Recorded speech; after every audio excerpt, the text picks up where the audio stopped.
Bueno, nos acompaña Julio Picabea. Siempre es un gusto recibirte en el programa, Julio. Gracias por la invitación, Pedro. Me gustaría saber si crees que en la proyección de este segundo semestre, que se va a conocer los primeros meses del año que viene, va a haber un crecimiento de la pobreza respecto a lo que dio en el primer semestre. Y es muy probable que sí. O sea, cuando uno mira la dinámica inflacionaria, cuando ves la inflación de agosto, septiembre, octubre y lo que se espera para noviembre y diciembre post-balotage, es muy probable que veamos un aumento de la pobreza en el segundo semestre del 2023. Dato que vamos a conocer en marzo del 2024, cuando el INDEC haga la publicación de la medición de pobreza de este semestre. Yo en programas anteriores había contado la evolución de la cantidad de planes sociales que da en la Argentina. Crecieron un 4.300% entre Alfonsín, que le daba a 500.000 personas, Néstor Kirchner a 9 millones de personas, y hoy estamos en 12 millones de personas. La pregunta es, ¿por qué si damos tantos subsidios seguimos teniendo tantos pobres o crece la cantidad de pobres? Bueno, ahí, perdón, ahí son varias cuestiones. En primer lugar, si mirás la década 2010-2020, no solamente aumentó o creció el sistema de protección social, sino que también creció el empleo público. Ahora es acertado lo que vos planteás, porque si mirás desde la década del 80 hasta la actualidad, la asistencia social viene aumentando sostenidamente, pero la pobreza también viene creciendo. Y lo que es más alarmante es que crece el piso de pobres estructurales. Cuando vos si te parás en 1990, te encontrás con que el piso de pobreza estructural era de un 25%. Ese piso no lo perforamos nunca más, hasta la actualidad. Es un piso de pobreza estructural que se mantiene, pero ¿qué es lo más grave? Lo más grave es que ese piso de pobreza estructural, a medida que van pasando las décadas, va aumentando. Porque si mirás la década 2000-2010, el piso del 25 subió alrededor de un 27% en promedio. Mirás 2010-2020 y ya está cercano a un piso del 28%. ¿Por qué? Porque hay una reproducción de la pobreza estructural. Se va reproduciendo la pobreza estructural a medida que se va deteriorando la economía del país en virtud de déficit de gestión pública. Ahora, te paras en 2020 y mirás hacia 2030 y partimos de un piso que está alrededor del 40%. Puede ser que el piso disminuya si mejora la economía, si hay crecimiento económico, pero cada vez el piso es más alto. Vos me decís, ¿por qué aumenta la asistencia social, pero la pobreza no disminuye? Yo creo que hay varias cuestiones ahí. En primer lugar, hay un problema de corrupción sistémica en el Estado argentino, vos lo abordabas bien en la editorial.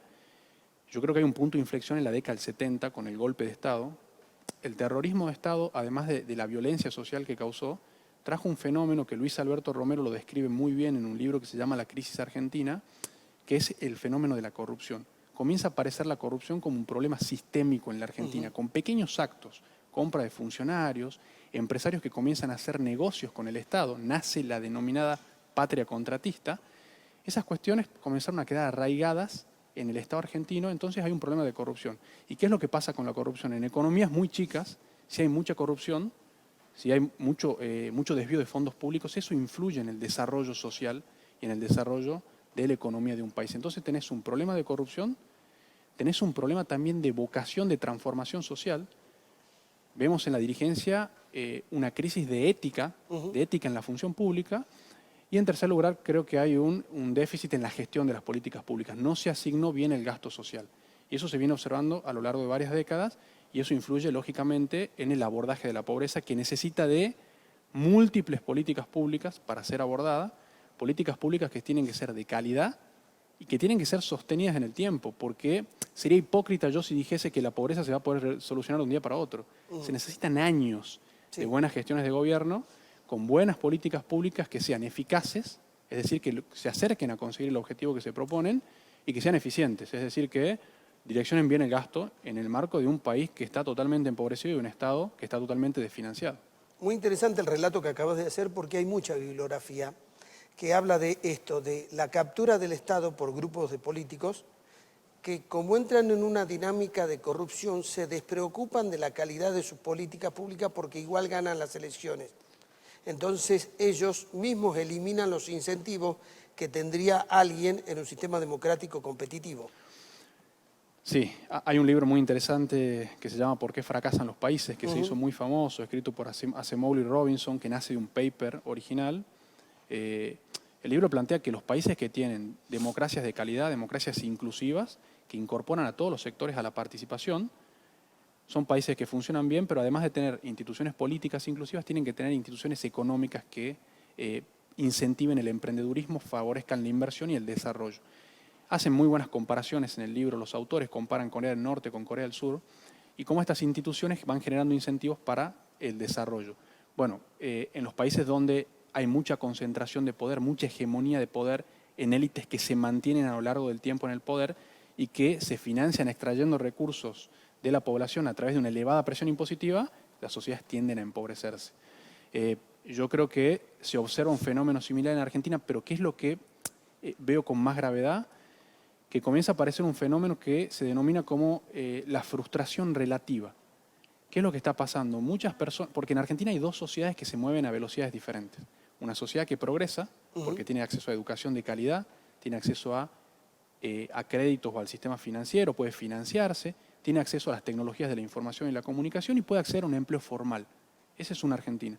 En la otra Argentina hay un sector que no progresa porque no accede a una educación de calidad, porque no tiene acceso a las tecnologías de la información y la comunicación, porque no tiene acceso al sistema de créditos, no puede financiarse, por más de que haya escasez de créditos en Argentina, y porque trabaja en la informalidad. Son dos Argentinas que transitan de manera paralela, y ¿qué es lo que te decía al principio? Se está produciendo un fenómeno de frustración relativa. Las personas que no progresan comienzan a frustrarse y a mirar con resentimiento al de al lado, que ven cómo progresa.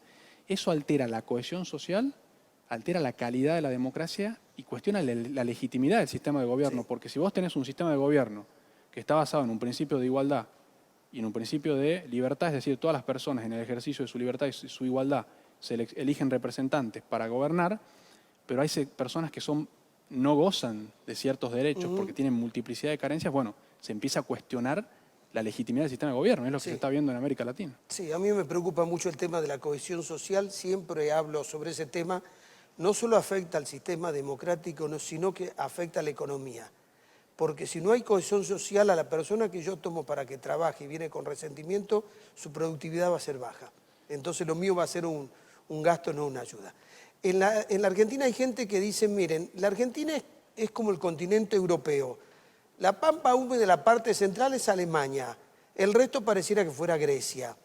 Y yo a veces no coincido con ese planteo, porque Tucumán es una provincia muy diversificada, con muchos productos de exportación, con potencia productiva. ¿Y por qué tenemos tantos pobres? ¿Por qué esta realidad? Volvemos al punto inicial. Tenés un sector que progresa en la provincia de Tucumán, tenés una economía diversificada, como lo decís vos, y tenés un sector que no progresa porque presenta una multiplicidad de carencias. Nosotros siempre vemos la pobreza desde el punto de vista estadístico. Hay una línea de pobreza que establece el INDEC, y conforme a la cual los que están por debajo de esa línea, porque no acceden a satisfacer necesidades alimentarias y no alimentarias básicas, son pobres, los que están por encima de esa línea no son pobres. Ahora, la estadística no te muestra que la pobreza, cuando vos analizás una familia que vive en situación de vulnerabilidad socioeconómica, presenta una multiplicidad de carencias que afectan la dignidad del ser humano. Son personas que no pueden mandar a sus hijos a la escuela, o que el hijo tiene que dejar la escuela para salir a trabajar con el padre, que no tienen acceso a la tecnología porque no tienen conexión a Internet, que padecen violencia intrafamiliar, que tienen déficit en el acceso a la salud, que no toman agua potable porque su vivienda no está conectada a agua de la red, que tienen un déficit cualitativo de vivienda porque viven en pisos de tierra o se les llueve el techo. Por lo tanto, todo eso que no se ve en la estadística afecta la dignidad del ser humano. Y hoy tenés un importante porcentaje de la población que padece una situación de pobreza estructural. Vos también lo mencionabas en la editorial. En Tucumán hay 203 barrios populares, lo que tradicionalmente se denominaba Villa Miseria y que el RENAVAP le cambió el nombre. Barrios populares donde hay déficit de acceso a servicios básicos, donde hay problemas de vivienda, donde hay problemas de conectividad, donde el transporte público no llega y donde quienes más padecen la inseguridad son las familias que viven en ese barrio. Por eso te digo, hay sectores que progresan, que viven bien, que acceden a la educación, que pueden financiarse, que no pierden con la inflación porque tienen educación financiera, que acceden a la tecnología, y otro sector que no. Y ese es un sector que está quedando rezagado y por lo tanto estamos viviendo en una sociedad que es profundamente desigual.